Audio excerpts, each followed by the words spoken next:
back to this third video in our series about creating your ideal healing practice, going from part-time to full-time, leaving the stress and the sacrifice behind so that you can create the impact you really want to create. So our first video was about beliefs, clearing beliefs, getting your beliefs aligned. Second video is about community, and this video is about creating a dedicated daily practice. Those are the three pillars that I see are huge for moving from a part-time practice as a healer to a full-time practice. So we all know that we need a dedicated daily practice. We all know we want to create new habits. That's another way to say the same thing. But how many of us effectively do that? Do we understand the keys of how to do that? So there's tons of research behind this. And if you've read some of those books, amazing. And I want to give you a slightly different perspective or a deeper take on a couple pieces in some of those books and in my own discovery of what I found has been really effective for me and for my clients. So the first piece is when you have a new habit that you want to start, let's use meditation, daily meditation as a great example. It's important to give yourself a lot of space and a lot of grace for the times that you make a mistake. Now, why is that important?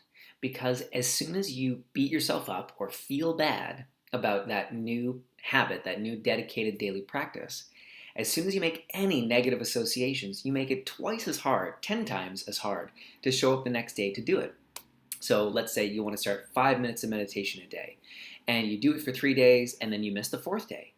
And now the whip comes out. You start to beat yourself, as I have done many times, and you start to feel bad.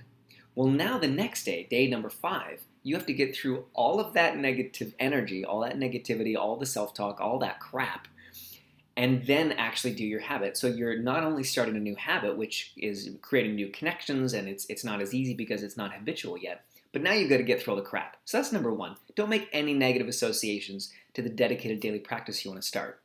Now how you do that is you give yourself grace, you give yourself space, and use that technique from the second video to clear the beliefs that are coming up, to let go of that negative energy. So the second key is use a tool. So whatever your dedicated daily practice is, use a tool to make it easier.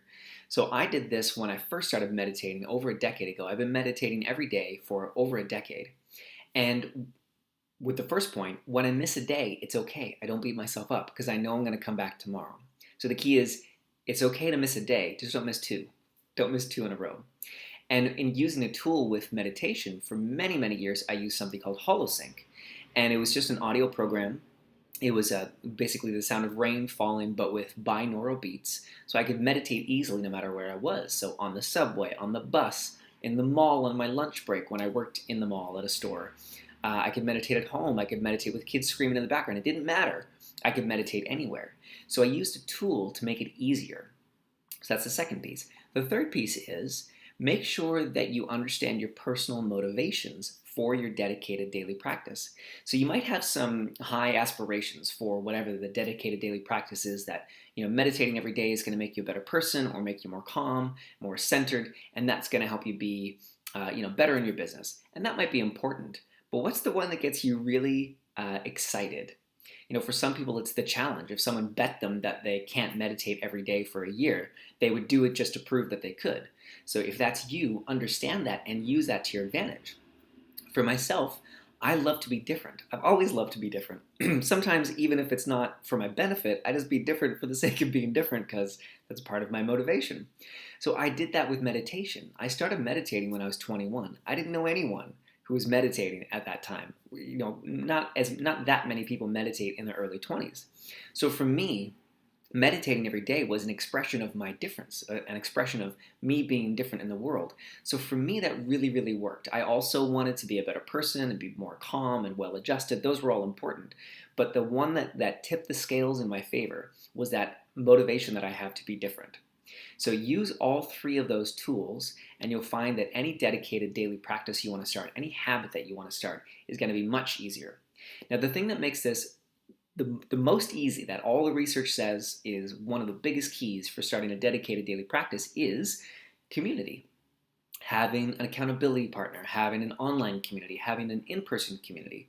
That's the most effective way to start any habit. There was a great TED Talk, I can't remember the name right now, but it was something about use skill power over willpower. And it talked about how there were 6 or 7 different key factors for starting a new habit and maintaining that new habit.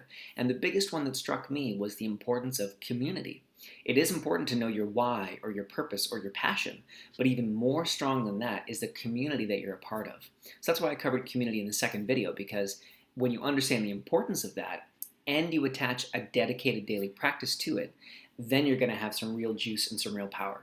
So I'd love for you to stick around for the next video that's coming up, where I'm going to tell you about a community that you can join.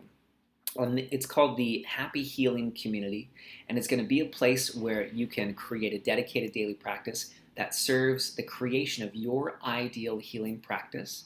It's going to be a community, and most importantly, we're going to have regular group calls where we clear all the beliefs that are stopping you from creating that ideal practice, that are stopping you from going into a full-time healing practice, that are increasing the stress and the sacrifice that you've been experiencing in your life. So we're going to apply all 3 of these keys and tools that I've been sharing about: clearing beliefs, creating a community, and creating a dedicated daily practice. So I hope you'll stick around for that 4th video where I'll share all the details. I would love for you to share this video with any of the healing friends that you have, so life coaches, osteopaths, chiropractors, even artists and nonprofit workers who see their work as a healing gift to the world. I'd love it if you would share this video and this video series with them as well. Thank you so much for joining. Hope you got a lot of value out of this, and I'll see you on the next video. Bye-bye.